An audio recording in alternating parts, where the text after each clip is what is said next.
እስካሁን እየተመካከረ ነበር። እኔ ግን ይሄን ብቻ ማዘዝ ነው። አንቺ ስነ ስርዓት ይኖርሽ ወይ? አብሰ ያ ምን ነው?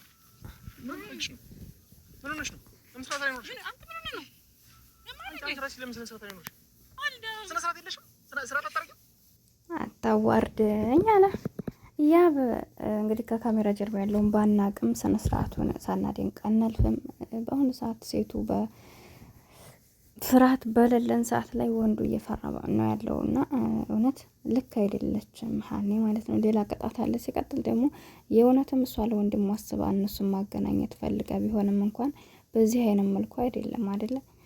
እንደዚህ ካሜራ ላይ እንዲስመው ምናምን ምን አይነት ነው? ፕራንክም ቢሆን አለው እኮ እንደዚህ አይነት ነገር የምናደርጋቸውን ነገሮች ማናቅ አንዳንድ ሰዎች አለና ልክ አይደለችም። ስለዚህ ልክ ነው በጥፊ ያላል። ልጅቷ ምስኪን አሳዘነችን፣ ግን ቢሆንም ልክ አይደሉም። አንደኛ ይች ልጅ ከተገናኙ እንደው ገና ስንት ቀናቸው ነው? ወር እንኳን አልሞላቸውም እና አዲስ ናቸው። ሲቀጥል ደግሞ በዚህ ልክ መሳፈጥ በጣም ከባድ ነው። የማይደረግ ነገር እዚያ ላይ ካሜራ ተደቅኖ ስንት ህዝብ ባለበት እና እይታውን ራሱ በአንድ ቀን ማየት ትችላላችሁ። ወደ 20 ሺህ ሊገባ ነው ማለት ነው። እና ብዙዎቻችን ያው ታውቃላችሁ ጥሩ ነገር ላይ ሳይሆን መጥፎ ነገሮችን ነው የምናበረታታው። አሰላሙ አለይኩም ወራህመቱላሂ ወበረካቱ። ውድና የተከበራችሁ የቻናል ቤተሰቦች እንዴት ናችሁ? ደህና ናችሁ ወይ? እኔ ያለሁ አልሐምዱሊላህ። ለቻናል አዲስ ከሆናችሁ ላይክ፣ ሼር፣ ሰብ እያደረጋችሁ አበረታቱኝ። ከጎን የሆናችሁ ለምታበረታቱኝ ውድ ሀገሬ ልጆች ደግሞ ከልብ ነው የማመሰግነው። በያላችሁበት አላህ ይጠብቃችሁ። እንዴት ነው ስራ? አብሽሩ በርቱ። እና እንግዲህ እንዳያችሁት መግቢያ ላይ እያብ በጣም ተናዶ ህዊንም በጥፊ አመቷታል፣ እህቱንም እንደዛው እና ልጅቷ ቀስሟ ነው የተሰበረው የምር። እሷም ግን በዚህ ልክ መዳፈር አልነበረባትም። እንዳልኳችሁ እነዚህ ልጆች ገና ናቸው።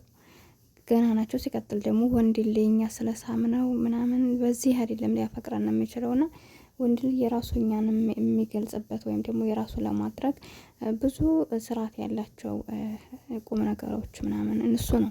ይህ ስሜት ከሆነማ ለምን ሶሻል ሚዲያ ላይ ያሉ ሴቶችን ለዚህ ለጊዜያዊ ስሜት ብቻ ይፈልጓቸዋል? ገባችሁ አይደለ? እና ወንድ ልጅ ጠበቅ ያለች ያኔ በቃ ስርዓት ያላት ለሁሉም አትሸነፍ ነገር ቶሎ ጠይቋቸው እንኳን እኮ ቶሎሽ የምትላቸውንና በቃ ዋጋ የምታስከፍላቸውን ሰዎች አንድ አይደለም እይታቸው። ዋጋ የሚከፍልበትን ማንኛውም ሰው ዋጋ የከፈለበትን ነገር ይወዳል፣ ያከብራል። ገባችሁ? አሁን እኛ እዚህ ጋር በጣም ዋጋ ከፍለን ብር እንሰራለን። እንደዚህ በተለይ አሁን የረመዳን ስርዓት አቃላችሁ እንደዚህ ዋጋ ከፍለን ብር እንይዛል። ግን ሳንሰራ የሚሰጦታ ቢሰጡን ነበር። አሁን እኛ ይሄ ስጦታ ያገኘነው ነው ብለን አንዱ ነው የምናደርገው። ለምንድን ነው አልሰራንበትም? ዋጋ አልከፈልንበትም።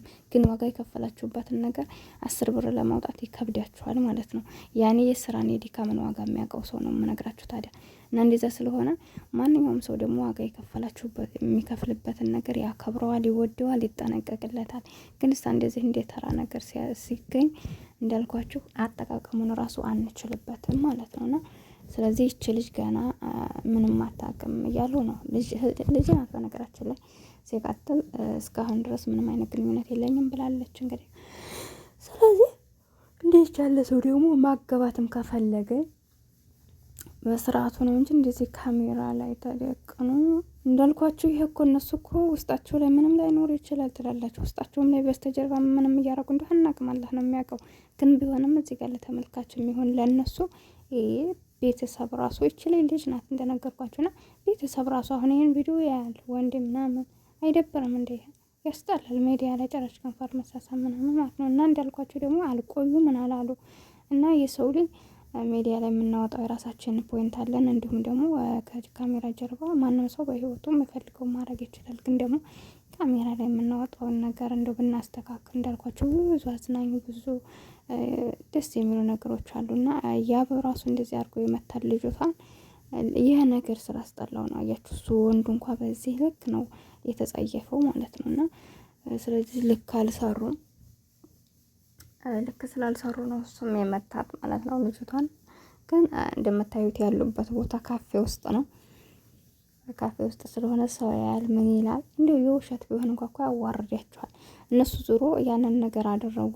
ግን ደግሞ እናንተ ባደረጋችሁ ነገር የሚሰማችሁ ነገር ይኖራል። አሁን ይችል ይህን ነገር አረገ ጥፋት ነው በርግጥ ያደረገችው። ግን እንዲሰርቡ በጥፊ ሲላትና በጣም ነው የምትሰባረው። በይደብራታል። ገባችሁ? በዛ ላይ የሚያዩ ሰው ምናምን እንደውም ከእንዳልክ ላይ ገብታችሁ አይታችሁ ከሆነ እንዳልክ ያችን ቤስት ፍሬንድ ናት እያላትልኝ ትናንት አምጥቶ ታገቢኛለሽ ወይ ብሎ እንኳን ተንበርክኮ እንግዲህ ተንበርክኮ ነው የጠየቃት ቀለበት ማለት ነው። ግን ያች እንኳ ባክ ሰው እያየን ነው አለ።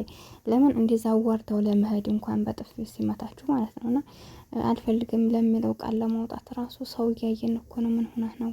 አረ ሰው ይሁን አያችሁ። ታዲያ አንዳንድ ሰው በቃ ግዴታ ሰው ምን ይለኛል የምትሉበት ቦታ አለ፣ ሰው ምን ይለኛል የማትሉበት ቦታ ይኖራችኋል። እና እንደዚህ አይነት ነገር ደግሞ ይቀስማል። በተለይ ሴት ሆናችሁ ተዳፍራችሁ ወንድ ልጅ እንደዚህ አድርጓችሁ ሲሄድ ትሰበራላችሁ። እንዳልኳችሁ አንዳንድ በቀልድ ውስጥ ቁም ነገሮች ይመጣሉና እና ሀኔ ዞሮ ልክ አልሰራችሁም ሁለታችሁም የእሷን ግፊት ሰምታ ነው እሷም እንዲሰማ ያደረገችው። እና የእውነት አንቺ እነሱ እንዲጋቡ ወይም ደግሞ ጥሩና ልጅቷ የእሱ እንዲያረጋ ብለሽ ካፈለግሽ ብዙ ነገሮች አሉ ወደ እሱ ምስብበት ወደ ራሷ ለማድረግ ይሄልኝ በብዙ ነገሮች እያየናቸው ነው። ቀስ በቀስ እንግዲህ እያዝናናን ነው፣ ደስተኛ ነው። እሱም የፊቱ የዶሮ ማንነቱ ተመልሷል፣ ደስተኛ ነው። ስለዚህ በሂደት ቀስ በቀስ ይላመዳሉ። እነሱ ከተፈላለጉ ደግሞ በዚህ ልክ መሆን ይችላል እንጂ አንቺ ስለገፋሽ የሚሆን ነገር የለም። በዛ ላይ ደግሞ መግፋቱን ብቻ ሳይሆን በዚህ ልክ ሰው ፊት እንደዚህ ያብ ደግሞ ታውቁ ከሆነ ሄሉን ራሱ የወጣ ነገር አልፈልግም ባለባበስ ራሱ አይታችሁ ከሆነ እንዲህ ያሁን ምንድነው ብሎ አጭር ቀሚስ ለብሳ መጣ። እንደዚህ አይነት አልፈልግም ስርዓት ያለው ነገር ነው የምወደው እያላት ነበርና ስለዚህ ያብ ስርዓት ያለው ልጅ ነው ያመረ ማለት ነውና እንደዚህ በጣም የወጣ ነገር ብዙ አይፈልግም። መሆንም ያለበት እንደዛ ነው። እንዳልኳቸው ለባላችሁ ቤት ውስጥ ሆናችሁ ምንም አይነት ነገር አድርጉ፣ ግን ሚዲያ ላይ የምታወጡትን ነገር እንደዚህ በጣም የወጣ ያለፈ ሰው የሚያስገመግም ነገር ዝቅ የሚያደርገን ነገር በኋላ ይሄ ቪዲዮ ተቀማጭ ነው የሚሆነው ለሚያዋረደን። ይችል እኮ ያብገላቀጥል ትችላለች። ነገ ጧት እኮ ይሄ ቪዲዮ ይቀመጣል። አይታችኋል አይደል? ማንኛውም ሰው ዩቲዩበሮች ይገናኛሉ ለስራ በቃ የሆነ ነገር ይሞካክራሉ፣ ከዛ ይለያያሉ። እና እንደዚህ አይነቱ ቪዲዮ ወደፊት ለህይወታችን ራሱ በጣም ጣር ነው፣ ይደብራል። ነገ ጧት የሚያገባ ሰው ይሄን ቪዲዮ ሲያይ በቃ በጣም ይደብራልና ወንድ ልጅ ደግሞ እንትን ይላል ከኛ በበለጠና ስለዚህ ነገ ጧት አይተነው የማናፍርበትን ስራ ብንሰራ ብዬ አስባለሁ። ለዛ ነው እንግዲህ ያብ ልጅቷን ተበሳጭቶ እየመታት ዛሬ እንግዲህ በምን መልኩ እንደሚመጡ አናቅም። ትቷቸው ሄዷል። ደርሰውበትም አብሯቸው ተመልሶ ወደ አዲስ አበባ ሳይደርስባቸውም ትቷቸውም ሄዶም ከሆነ እንግዲህ አናቅም። ዞሮ